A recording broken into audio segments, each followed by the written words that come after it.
Hi everyone, this is Aisha Taylor from FNPhenomenal.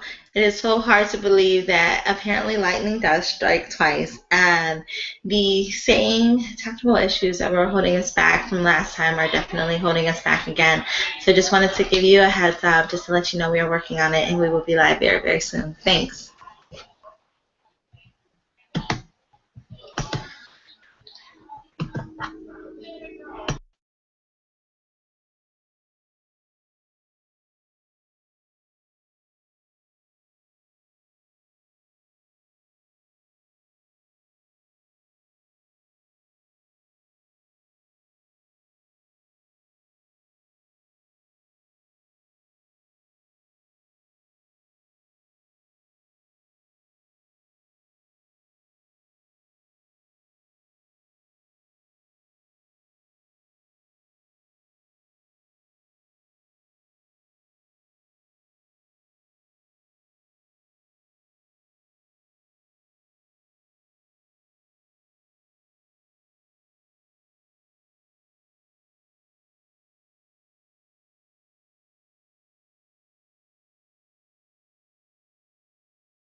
Hey, Hello, how are you? good, how are you?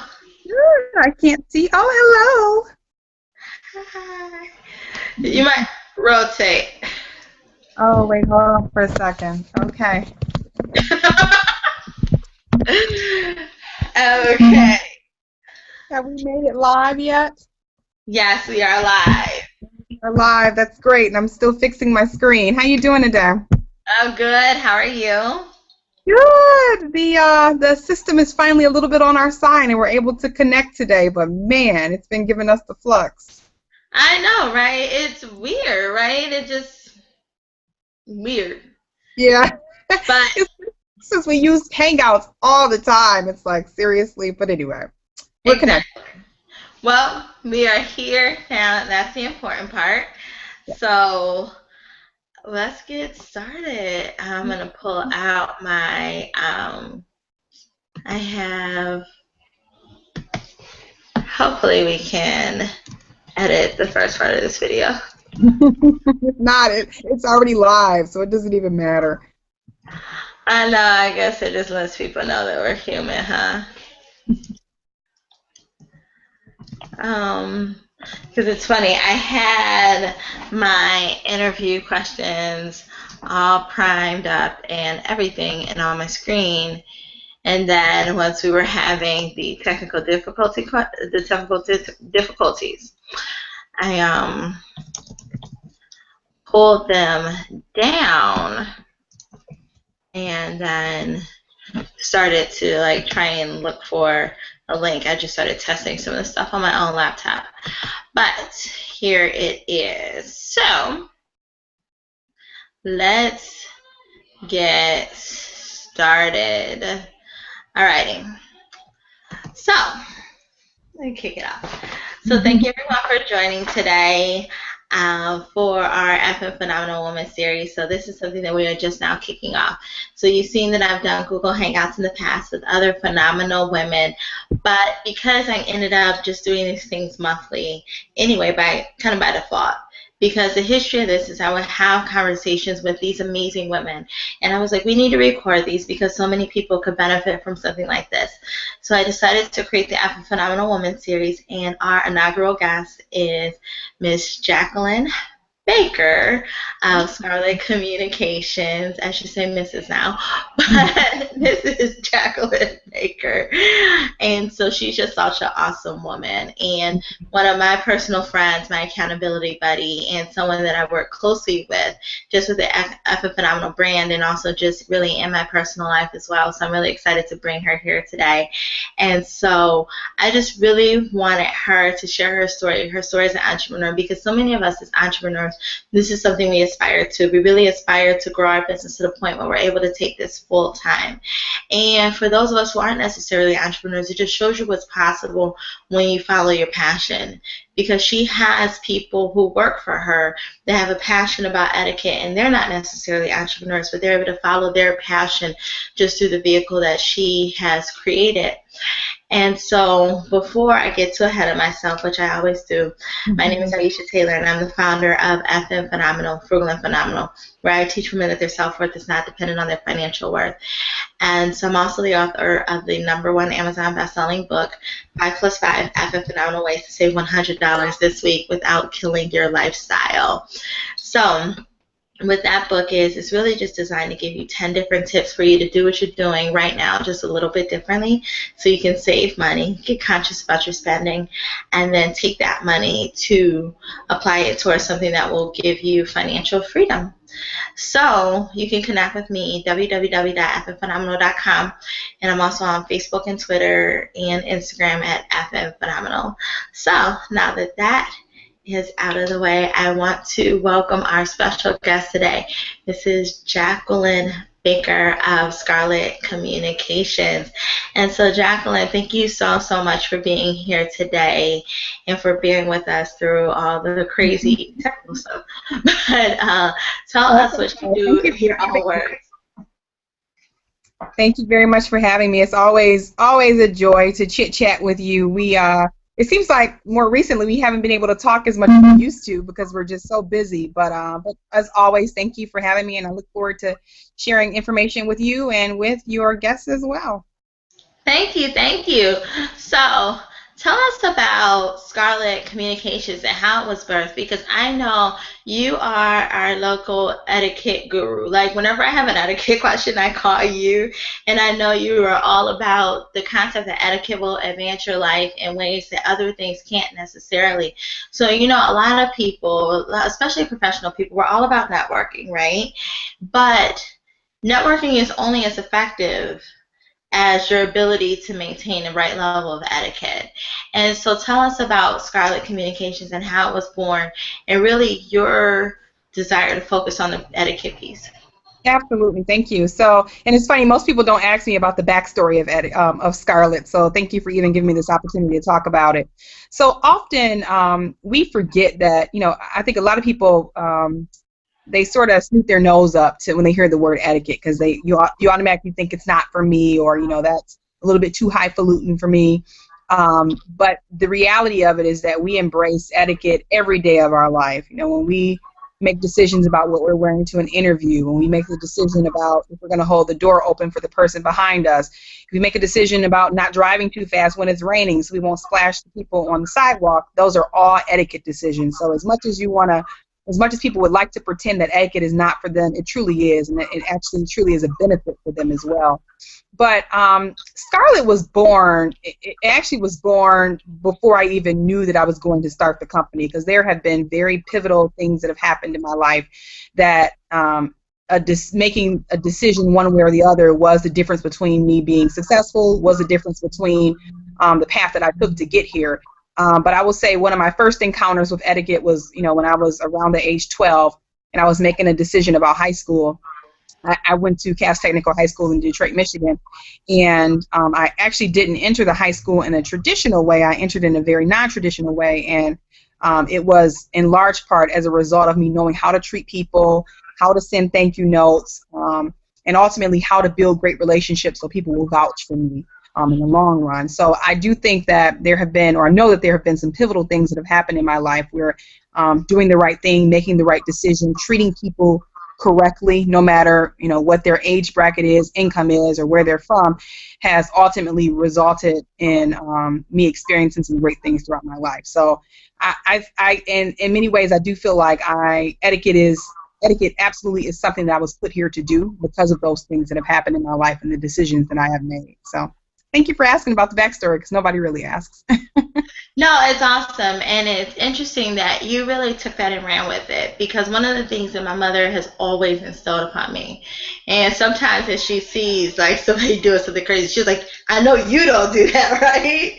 And so my mother always taught me, it's just like, it doesn't matter who a person is. It doesn't matter if Right. they're a janitor, if they're a secretary, if they are a garbage man.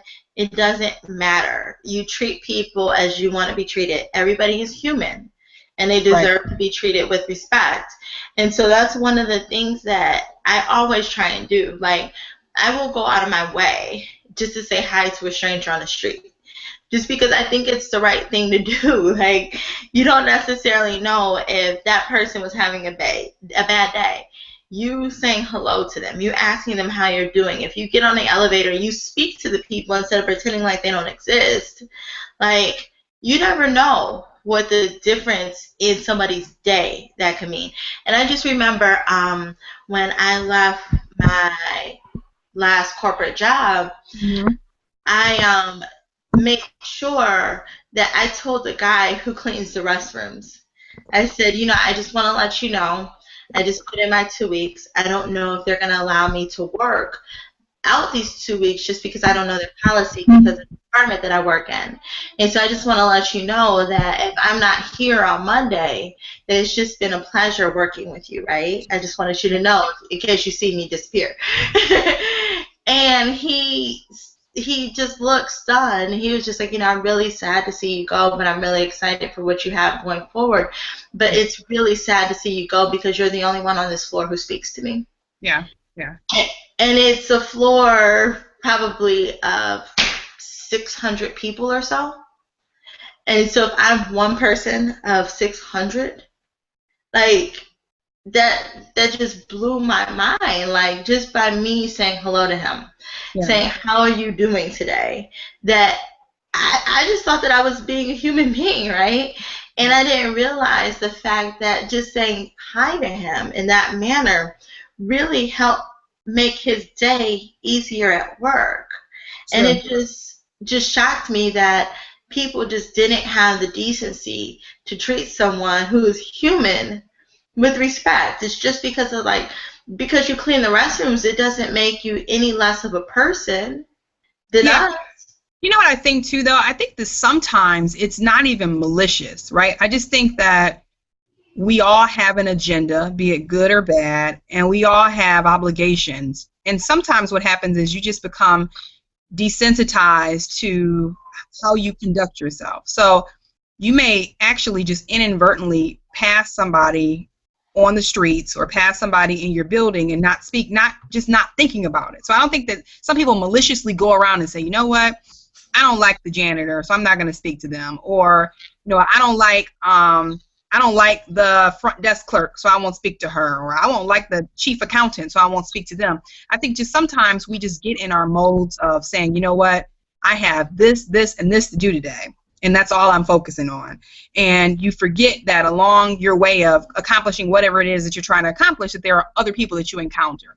And how positively those people could affect your life if you just snapped out of your auto mode. Like, I'm sure this has happened to you before. Sometimes you go driving home or you go driving somewhere that you always drive, and you get there and you think to yourself, how did I get here, right? Like, what route did I take? How many turns did I even stop at the stop signs?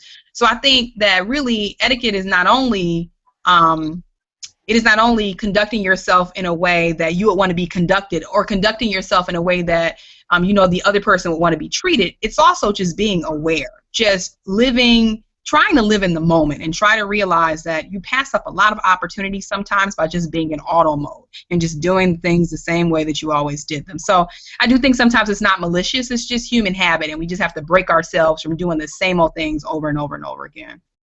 So what things do you do to make sure that you kind of break yourself from that auto mode, just to make sure you're living in the moment and really making the most out of different opportunities?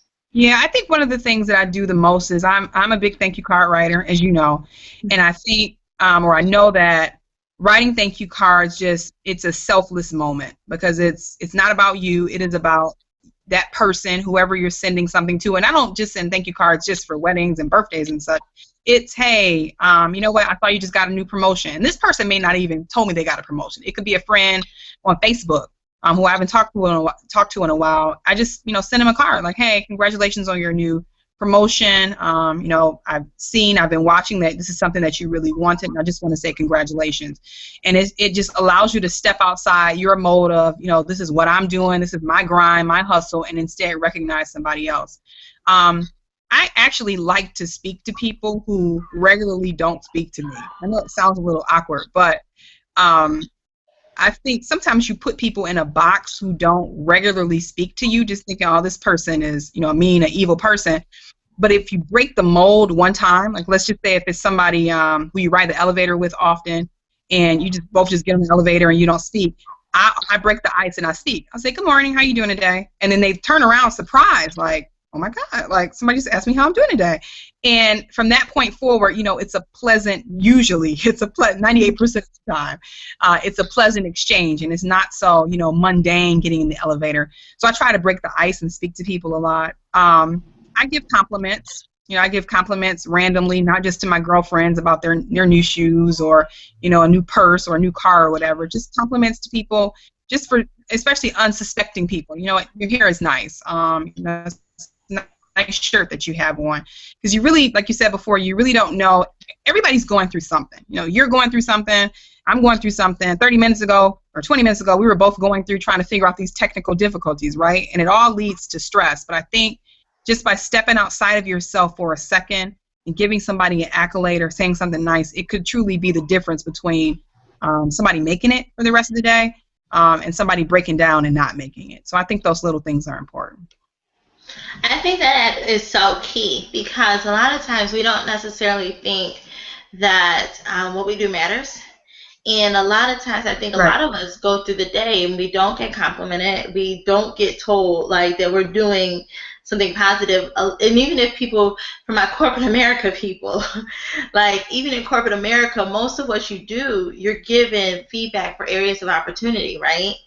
A lot of times when people don't take the time to tell you the things that you're doing well, it's always like, how can I help you improve, right? But part of improving is to understanding your strengths and knowing how to continue to maximize those strengths, right? And that's why I love the book Strength Finder, because it helps people shift their thought process, like from being a weakness-based culture to figuring out how to leverage your strengths and do a better job at that. So like you just said, like breaking the mold, breaking the ice, like doing something different and realizing that your actions can have a totally positive reaction to someone else is totally key. Yeah, I do think it's two things that, just quickly popped into my mind. One is what you said about recognizing what you have accomplished, right? And not always dwelling so much on what you haven't. I think, as an entrepreneur, I think that most entrepreneurs probably beat up on themselves pretty badly. I think probably anybody in any position does. You're constantly in that space of, oh, I made these goals in January and, I'm only 10% to my goal, or, I'm age, I'm mid-30s, I haven't accomplished this or that. And my last class that I had, actually we did a class in Texas not too long ago, and I had some of the students write down some things that they have accomplished, and to really just bask in that glory for a second, right? Because it's a constant what's next, what am I going to do next, or what is my competition doing on social media, or what are people who I graduated from high school with doing, am I in the same, am I competitive as I should be at this age or at this stage in my life.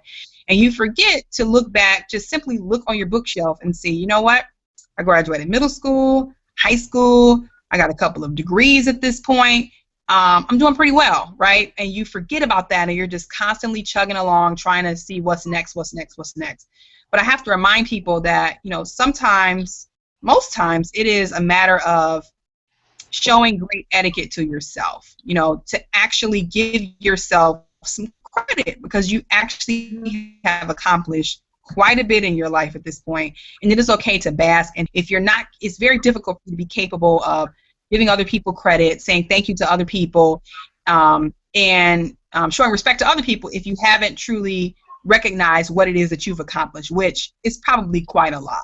So I do often have to remind people that, be kind to yourself. That's the first person that you should be kind to, and then it's a little bit easier to be kind to other people. Yeah, you're totally right, because one of the things that, like, I've noticed, and I've actually heard it in conferences before, and even at church, it's like, it's a double, it's actually two coins, two sides of it, right? You get mad at other people, right, for things that you give yourself a pass on. Mm-hmm. So if somebody falls through on something they're supposed to do for you, you will never let them off the hook for the rest of their lives, right? But if you disappoint yourself, you give yourself a pass. And then the flip side of it is that things that you let other people slide on, things that you aren't necessarily critical for other people on, you're extremely critical for yourself Like some of the conversations that we have in our head, you would never say out loud to someone else because it would totally destroy them. Yeah. So like you said, just being kind to yourself, that's so important. It's so important. So what are the things that you do in order to keep yourself grounded and just to keep yourself really being in a positive frame of mind and just being kind to yourself? Yeah, I often get lashed by some of my close friends for being like the positive Polly, and I certainly don't. I don't wake up every day and it's a good day. I don't have days that I don't have headaches or my stomach doesn't hurt or I just flat out don't want to get up, right? But it is truly a mind over matter kind of thing. It is. I think that a good mood, I think that motivation, I think it's a choice, right? So if I wake up and I have a headache or I wake up and I don't want to move, it is a conversation with Jacqueline. It is, Jacqueline, you know what, you said you're going to do this, so do it. Or Jacqueline, you're trying to get to this particular point in your life, so you need to jump this hurdle today in order to get it done. I'm constantly having conversations with myself all the time. I'm constantly telling myself, when I feel like it's getting too stressful or it's just getting to be too much, the line that I'm using now, and I've been using it for a while, and it works, is you've been through worse than this. Like I tell myself, you've been through worse than this. And then it instantly gets better. Because the reality is I've been through way worse than most situations that I've had in the last 2 years. It's been things that I've encountered that have been way more stressful or way more emotional. And I think that when you remind yourself that you can do this, you're able to motivate yourself. And then when needed, I call out to my friend Aisha, or I call out to my other entrepreneur friends and say, look, I just need a couple seconds to brainstorm through something. So I do have conversations with myself, and then I have luckily surrounded myself with other people who are motivated or who are able to talk me off the ledge. It's not that high of a ledge, but talk me off the ledge and to be motivating. I think that the reality is that if you're an entrepreneur, if you are a parent, if you're in corporate America, you are going to have stressful days, and sometimes the only way that you're able to get through those is by surrounding yourself with people who will motivate and support you. I think that that's important as well. So those two things work for me. So it's funny, a friend of mine and I, we were actually talking today about corporate America and how some days, and I hesitate to say this, but it's the truth. It's that sometimes especially if you're young, and if you're a woman, and if you're a black woman, you really have to be on guard about how you're perceived in a corporate environment. Like my friend and I were talking, it's just like if you have a bad day, you just have to suck it up and hide the fact that you have a bad day, because you have to be cognizant of, to a certain extent, of other people's perceptions. of you. And so for people who might be going through something like that, like how can you really frame it up in terms of like really focusing on etiquette and also just having that self-talk with yourself to make sure that you can do the things that you need to do just to make it through the day, because at the end of the day, etiquette is how you live your life. It's a reflection on how you're also going to be perceived in the world just by holding it together. So what would you say? Yeah. I think the reality of it is that we're all going to have bad days. It's not all going to be perfect. You're going to make some mistakes. You're going to tick some people off. You're going to say some stuff that you weren't supposed to say. You're going to forget to RSVP for somebody's wedding. You're going to tip inappropriately sometimes. You're going to, walk with mud on on somebody's carpet one day. Like bad stuff's going to happen. But that's the reason why I I do, and I encourage other people to constantly take the opportunity to make deposits in other people's life. So any chance that I get to say thank you, to send along a helpful email, to buy a gift, to take somebody out to lunch, anytime I get that opportunity to do so, I do. And I look at these as not only opportunities to build a bond with somebody, but it's also deposits that I'm making. Just deposits, just random deposits, because at some point I'm going to mess up. I know I'm going to mess up at least once in a relationship that I have with everybody in my life. And at that point, I'm going to have to make some withdrawals. I was just facilitating a meeting last week, and like clockwork, I always, always, always end the meeting early. I'm not somebody who likes to meet, and I don't like once a meeting is over and we're done with the topic at hand, it's over. But this last week, for the first time, I went 10 minutes over the meeting because we had to have a lot of conversation. And hello? Yep, I'm here.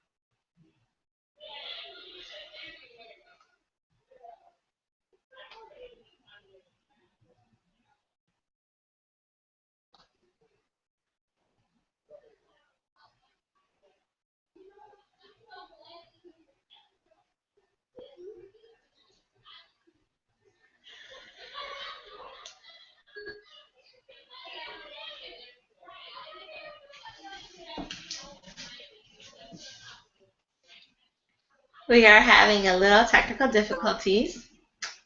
We will be back soon. Thanks.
All right, you back?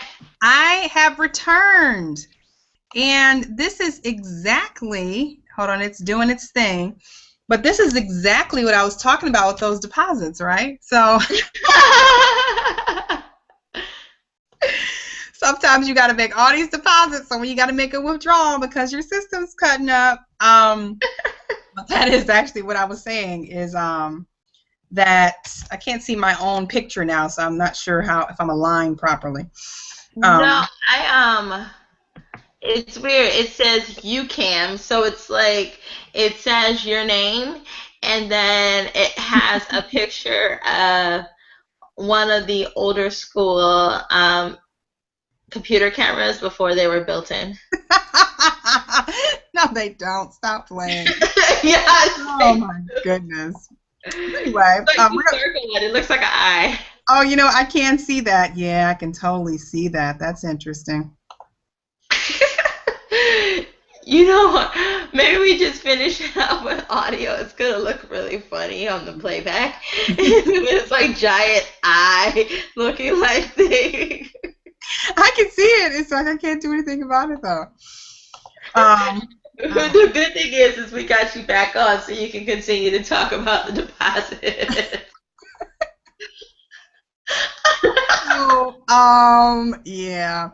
So yeah, I was saying that. I'm sorry, I'm laughing because every time you talk, you can with the little camcorder thing comes up. Terrible. Yeah, I can see it, but it won't allow me to do anything. But I do have a question for you as I fidget and try to figure out how to get rid of this picture here is, I know that it's totally your interview, right? And I should not be interviewing you, but do you find that to be true too? Do you find that making deposits in people's lives like that actually works? Or do you think that once you make mistakes, it's a wrap? Like, what has been your experience? You know what? I think it's a mixed bag, right? Because one of the things that my boyfriend always says is he's just like, you know what? He subscribes to the same philosophy. He believes in making deposits in people's lives because there's inevitably going to be a withdrawal. And I think that that's very, very important because you know how like when something happens or when someone says something and you say, no, I know that person is totally not them. Right. And you can vouch for a person when someone is trying to like say something crazy or let's say they made a mistake and you're just like, yeah, that's probably a one-time thing because I know this person. It's not like them. I think that having that is very key, and that's where the deposits come in. And I think that that's the vast majority of the time, right? I think that the deposits allow you to do that. But on the flip side of it is sometimes I think that people aren't really forgiving. Like when something happens, yeah, they end up looking for something else to happen.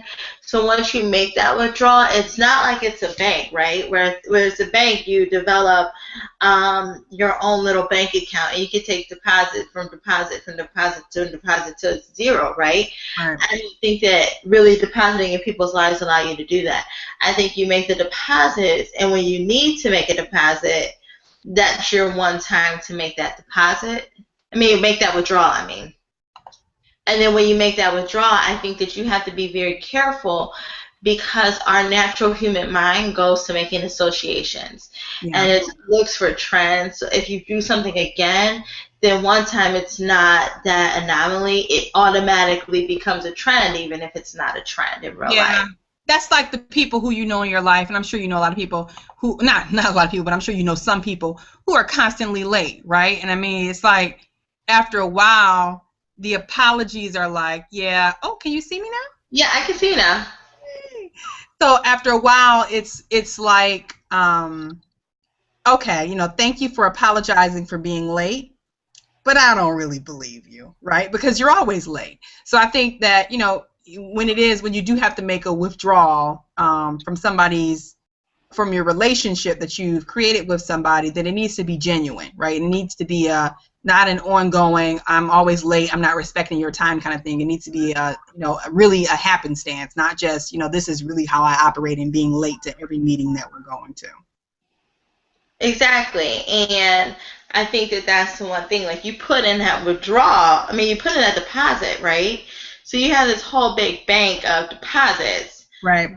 You have to be very careful of when you make that withdrawal, because certain things you only get to make that withdrawal once. Right, right. Yeah. Yeah, I know, especially if it's a big enough withdrawal that you're making, like, oh, I totally forgot to come to your wedding after I RSVP'd. I mean, that's a really big deal. And it's Yeah. not, and that's gonna clean you out, right? I don't care if you put $1 million up in that account that you guys share, you're gonna be in the negative after that type of mistake. So you do have to be careful.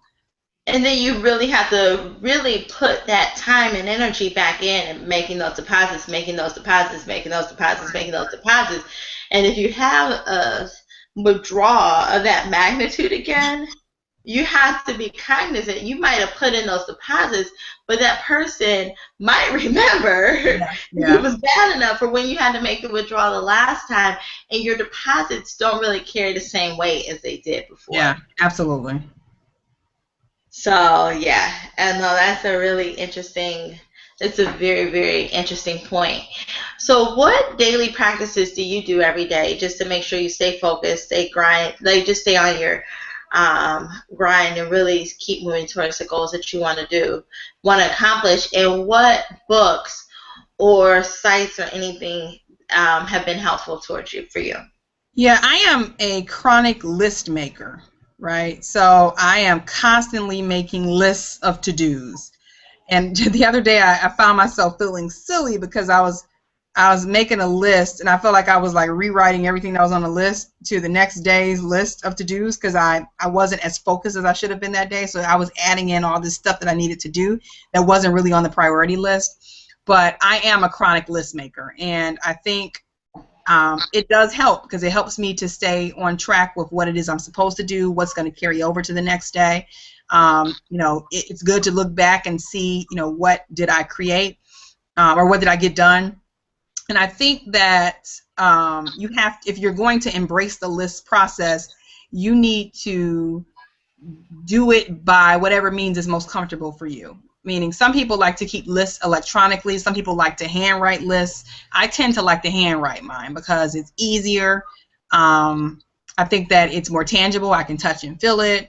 I think electronics, I just get distracted. I go to make a list and I look up and I'm on Facebook or I'm looking on pictures on Instagram. So, with my paper and my pen or my pencil, I'm able to just focus on that. So I am a chronic list maker and I make a list every day. I am an early riser.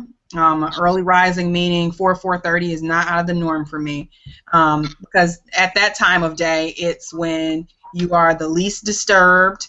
If you are somebody who that your email piles up, it's easy to crank through email during that time.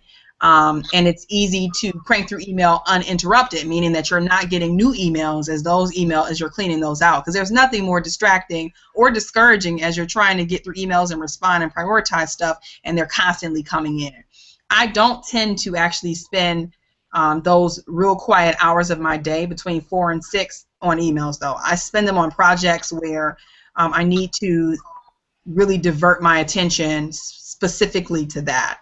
And I, can answer emails late at night or later on in the day. So I'm definitely an early riser. I'm a list maker. I like to engage with people too. While I do spend a significant amount of my day working, I do think that it's important to engage and connect with other people. So it's not uncommon for me to jump on a chat, whatever my preferred chat is for the day, and see who's online. Hey, such, I haven't talked to you in a while, just want to say hello. Hey, I heard about this. Congratulations on that. So I tend to be a purposeful connector and connecting with people and making sure that I'm thinking about them and they know that I'm on their mind. So those are a few things that I avidly do pretty much every day. That's awesome. So, what two tips would you leave for people who are watching this live and for the people who are going to be watching this on the replay? Like something for an entrepreneur, something for a person who is just a professional who works in corporate, because I know that there's a lot of different types of people who who are going to be watching this. Yeah. And like, what lasting words would you leave to them? One is to not just shun etiquette, right? When you think of the word etiquette, I want you to think of more than just prim, proper, aristocracy, uptight, stiff. I want you to think of it in terms of it is the way that I should conduct myself on a daily basis. It truly is embracing the golden rule of how you want to be treated.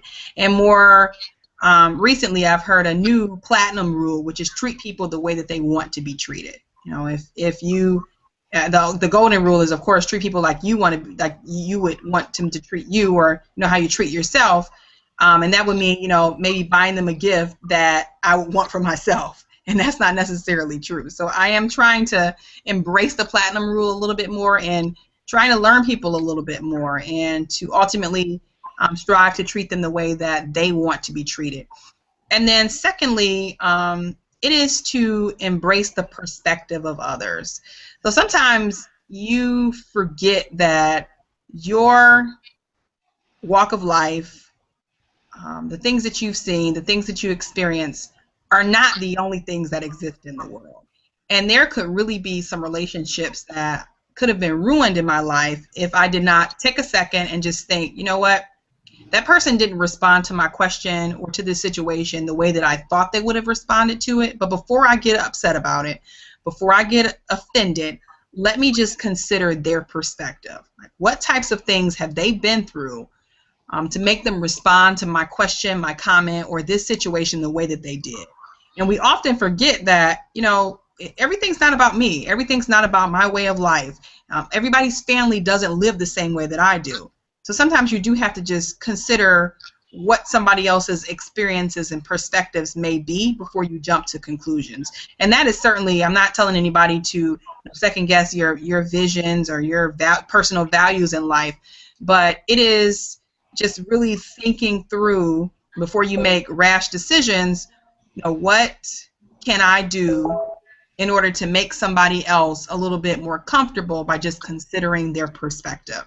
So those are, you know, the two things that I live by and the two things that I recommend. That's awesome. I love it. Those are very, very key. Very. And I think that too, when you think about the fact that it's not all about you, you will really start to live a happier life, because not everyone is out to get you. Not everyone is there to make you mad, right? If there's a traffic jam, it's a traffic jam. Right. It's not the traffic gods raining their pain down among you. It's not that. It's just a traffic jam. Pop an audiobook, like, make use of that time. Right. Honestly, it's so funny that you say the perspective piece of it, because I read this one book, and it was called Don't Sweat the Small Stuff. Yes. All small stuff. Yeah. And when you read something like that, it's so obvious, it's so common sense, but then you start looking at things and you start to look like, is this small? Yeah. Or is this huge, right? The person who just walked down the street and didn't speak to me, like, were they trying to piss me off?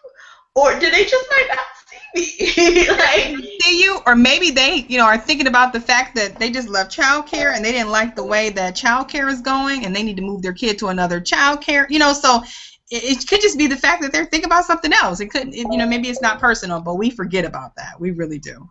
We really do. So I think that perspective and really the platinum rule, oh my God, it'll release so many people. And so really just tell everybody where they can find you, how can they connect with you, and what stuff do you have going on? Absolutely, thank you. So you can connect with us on our new website, which is scarletcom.com. That's SCARLETCOMM.com. We're pretty much on all the social networks now. You can find us on Facebook under Scarlet Communications, Instagram under Scarlet Says. We're over on Twitter at Meet Scarlet. And if you want to give us an old-fashioned connector, go ahead and call us on our 800 number, which is 800-580-8369. Please do connect with us, and we certainly look forward to serving you and your organization or the future youth and leaders in the very near future. Right, and just before you go, let everyone know what types of people you work with. Oh, absolutely. We work with entrepreneurs and helping entrepreneurs to create meaningful relationships to ultimately sell more products and services. We connect with corporate professionals and also young professionals, helping them craft their skills and build more relationships in order to grow their career. And of course, we serve a substantial amount of youth, and we are now in 5 states. So we're really excited and we're growing. So please check us out and connect with us. We'd love to help you to see how etiquette can enhance your life. Thank you, thank you, thank you. It's been such a pleasure having you here. Always great to talk to you. And like I said, like I tell everybody, like you might be a friend, but you're definitely somebody that I admire. Thank And you. just really seeing what you've been able to do with your business and the lives that you've been able to touch is just something that I really look at as really a model as FNPhenomenal continues to grow. So I love it. Thank you so much. Thank you for having me. You're welcome.